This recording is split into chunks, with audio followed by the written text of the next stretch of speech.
Archaeological discoveries have led some scholars to believe that the first Mesopotamian inventors of writing may have been a people the later Babylonians called Subarians. According to tradition, they came from the north and moved into Uruk in the south.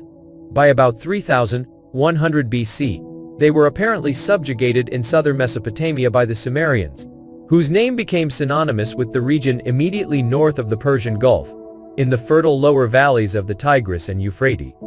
Here the Sumerians were already well established by the year 3000 BC. They had invented bronze, an alloy that could be cast in molds, out of which they made tools and weapons.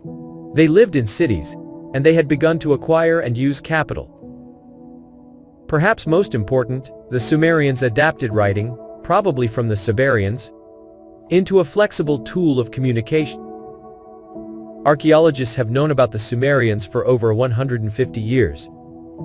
Archaeologists working at Nineveh in northern Mesopotamia in the mid-19th century found many inscribed clay tablets. Some they could decipher because the language was a Semitic one, Akkadian, on which scholars had already been working for a generation. But other tablets were inscribed in another language that was not Semitic and previously unknown. Because these inscriptions made reference to the king of Sumer and Akkad, a scholar suggested that the Mu language be called Sumerian. But it was not until the 1890s that archaeologists excavating in city-states well to the south of Nineveh found many thousands of tablets inscribed in Sumerian only.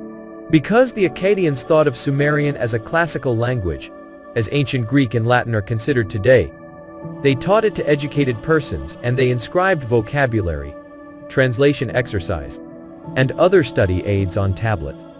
Working from known Akkadian to previously unknown Sumerian, scholars since the 1890s have learned how to read the Sumerian language moderately well.